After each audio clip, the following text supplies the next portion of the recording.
ada sebutan hewan peliharaan, hewan ternak atau livestock bahasa Inggrisnya. Banyak penyakit-penyakit zoonosis yang sangat berbahaya, ya, mungkin dari kontak langsung, mungkin dengan memegang, patogen dan nular ke manusia, ya, karena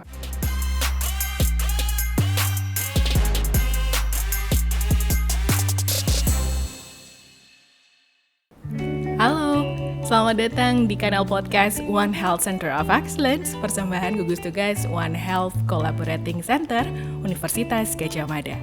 Perkenalkan, saya Rima dan senang sekali hari ini saya bisa memandu podcast kali ini dengan topik yang sangat menarik.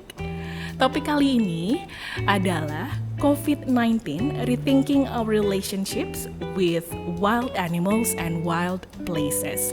Agak panjang, jadi saya harus sambil nyontek untuk topik podcast yang satu ini. Dan sudah hadir bersama kita, sudah ada Profesor Dr. Medved Raden Wisnu Nur Cahyo dari Departemen Parasitologi Fakultas Kedokteran Hewan Universitas Gadjah Mada. Prof. Wisnu, selamat siang Prof. Selamat datang di kanal podcast kami. Ini Prof. Wisnu yang pertama. Jadi kalau misalkan ada pasukan tepuk tangan nih, bisa sambil tepuk tangan mungkin. Pasukan bayangan. Apa kabar Prof hari ini? baik Mbak Rima, selamat siang, selamat ketemu lagi di podcast One Health Collaborating Center Universitas Gadjah Mada. Senang sekali sudah dapat undangan untuk ikut bincang-bincang dalam kegiatan ini. Suatu kehormatan buat kami Prof. Wisnu Kersorawuh pada kesempatan kali ini. Prof, hari ini kan topiknya wild animals, wild places, COVID-19. Kalau kita mundur lagi ke belakang, COVID-19 itu sebetulnya memberikan banyak pelajaran, terutama hubungan antara manusia, hewan, dan juga lingkungan yang sebetulnya tinggal di satu planet yang sama. Sebelum ke sana Prof, sebetulnya saya sedikit penasaran dengan yang satu ini. Ada sebutan satwa liar, ada sebutan hewan, ada sebutan hewan peliharaan, hewan ternak atau livestock bahasa Inggrisnya. Boleh diberi bocoran nggak sih Prof? Sebetulnya itu bedanya apa? Baik Mbak Rima, jadi yang dinamakan satwa liar itu sebetulnya kan satwa yang hidupnya di habitatnya. Habitatnya liar, dia masih punya sifat-sifat liar. Ya, secara biologi ya dia masih mempunyai sifat-sifat liar. Ya. Nah, kalau hewan peliharaan ya itu adalah hewan-hewan yang sudah dipelihara, ya sudah didomestikasi, ya untuk kepentingan manusia, mungkin karena keindahan bulunya, suaranya, mungkin lucu, ya untuk bermain dan sebagainya.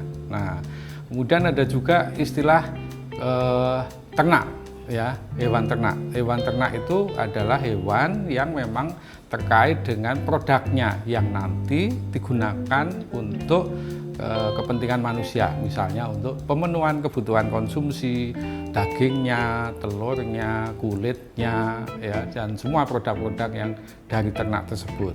Nah, itu. Jadi memang ada beberapa istilah, kadang orang menyebutkan satwa liar, ada yang menyebutkan hewan liar, tidak masalah ya. Tapi yang jelas hidupnya itu di alam, di habitatnya, bukan di rumah gitu. Menarik nih Prof. Ya. Hidupnya di habitatnya bukan betul. Di rumah.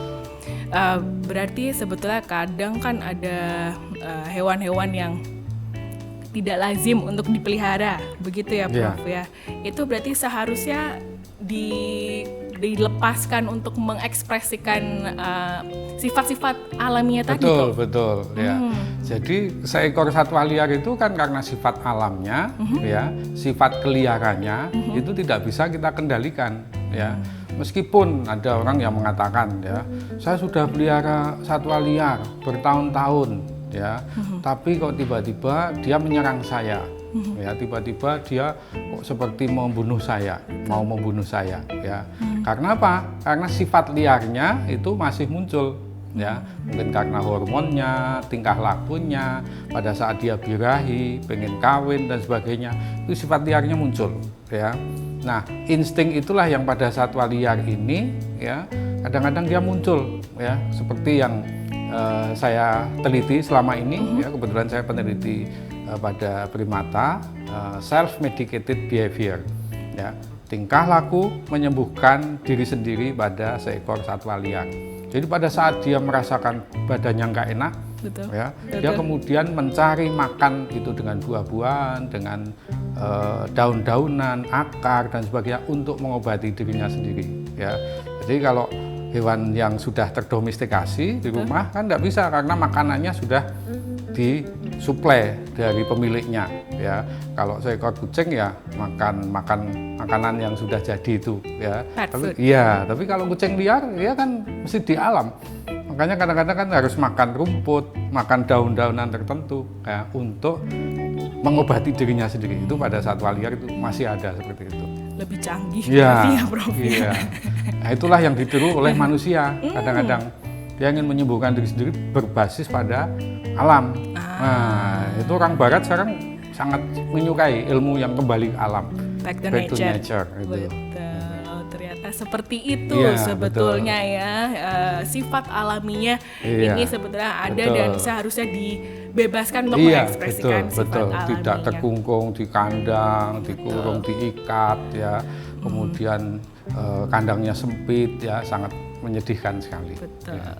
Baik, Prof. Sebetulnya kemarin salah satu wacana penyebab COVID-19 itu adalah satwa liar. Berarti sebetulnya satwa liar, hewan itu punya punya faktor untuk bisa menularkan penyakit ke manusia ya, Prof ya. Prof, boleh sedikit dijelaskan mungkin tentang resiko transmisi penyakit yang bisa ditularkan dari manusia ke hewan atau dari hewan ke manusia? Ya. Baik, jadi sebetulnya kalau pada satwa liar, ya itu kan secara alami dia juga punya penyakit. Ya. Nah, kalau dia hidupnya itu di alam, ya penyakit-penyakitnya itu kan dia sudah bisa meminimalisir ya mereka sendiri yang tidak berinteraksi dengan manusia. Ya. Tapi kalau ada mungkin manusia yang karena kesukaannya dia memelihara satwa, ya akhirnya tertular. Nah, tertular dari satwa liar tersebut ya, mungkin dari kontak langsung, mungkin dengan memegang atau mungkin tidak langsung karena dia manusia tersebut ya, mungkin jalan-jalan di hutan atau mungkin ada sesuatu yang secara tidak langsung dia langsung bersinggungan dengan hewan liar itu. Kemudian yang kedua melalui media vektor ya. Ada vektor ya, vektor itu kan ada kutu, pinjal, caplak, tungau, lalat, nyamuk ya, banyak sekali.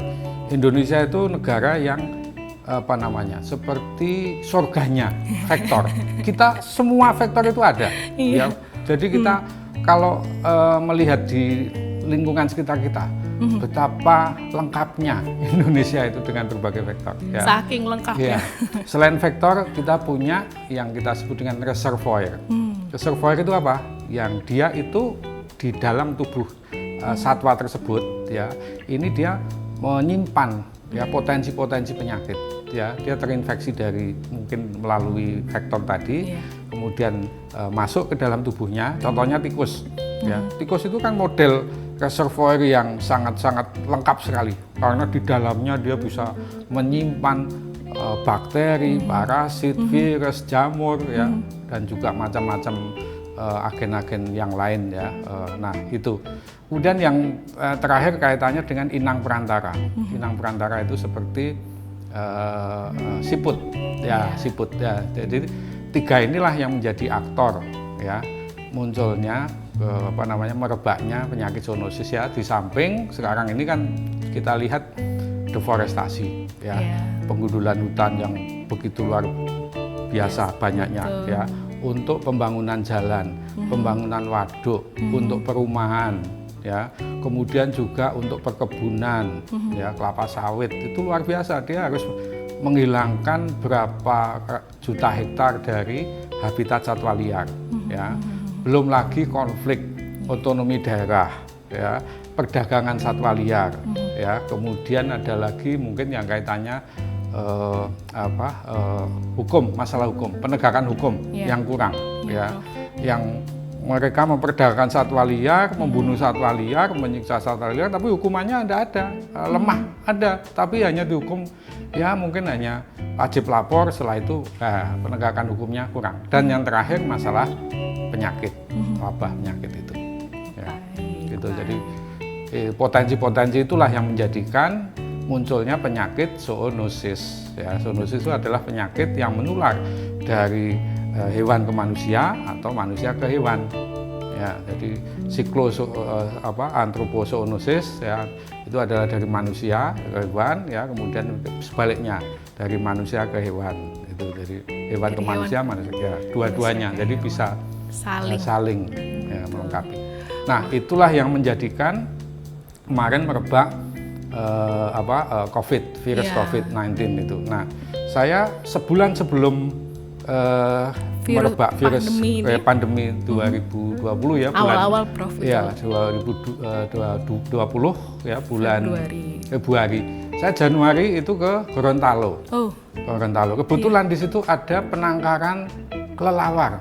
Saya pegang kelelawar karena selama ini kelelawar di sana itu dibudidaya, ada juga yang ditangkap dari alam, ya, kemudian dijual ke Tiongkok, di Tiongkok, ya.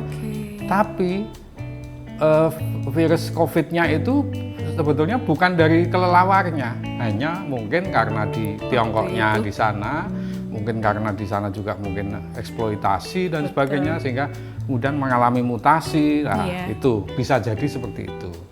Jadi banyak faktor yang karena perubahan lingkungan ya mengakibatkan beberapa patogen itu mengalami mutasi.